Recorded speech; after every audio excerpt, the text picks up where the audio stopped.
No one warned Daniel the morning his alarm rang for the 100th time and he hit snooze. He turned over, squinting at the ceiling, a tired half-laugh slipping out of him as he reached for his phone.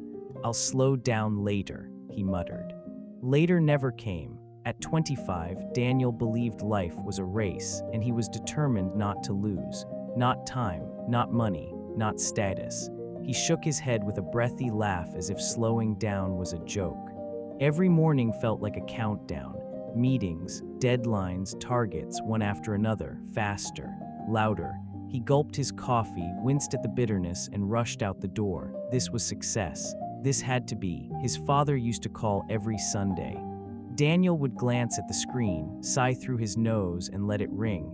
"I'll call him later," he told himself. "Just not now." Life didn't interrupt him. It never does. Time slid by quietly, slipping through his fingers while he wasn't looking. Then one day, Daniel got promoted. A new title, a bigger paycheck, a corner desk. People laughed, clapped, slapped his back. Daniel smiled wide, laughed loud, nodded again and again. That night, alone in his apartment, the smile faded. He dropped onto the couch, rubbed his face with both hands, and let out a long, shaky breath.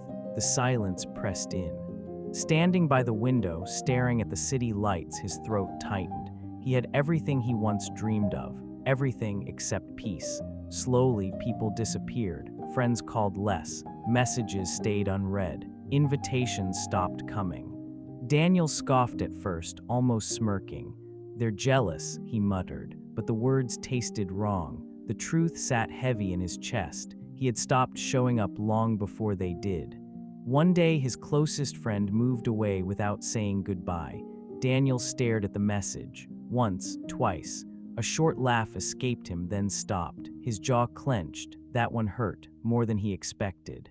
Life whispered something he didn't want to hear. Not everyone who walks away is a loss. Then came regret. One evening, Daniel found an old voicemail from his father. "Just wanted to hear your voice." Daniel's thumb hovered over the screen.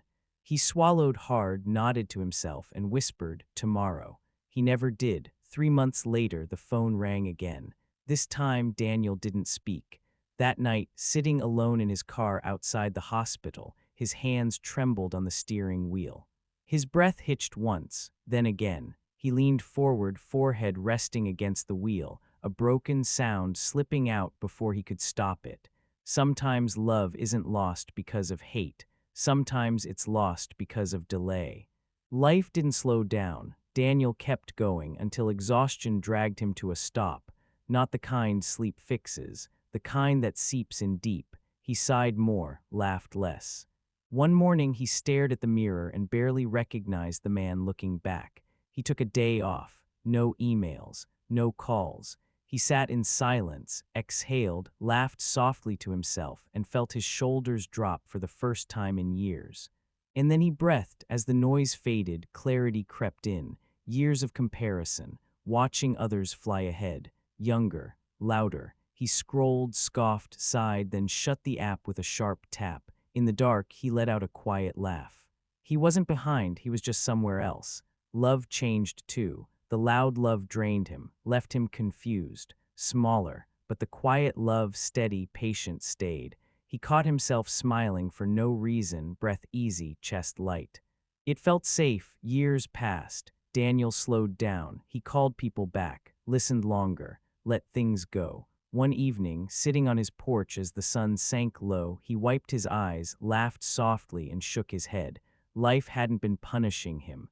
It had been teaching him. And here's the truth no one says out loud. Life lessons don't come because you're special. They come because you're human. If this feels familiar, that's not coincidence. It's your moment. Choose now, because time won't wait. But you still get a choice. And what you choose today will decide what you understand tomorrow.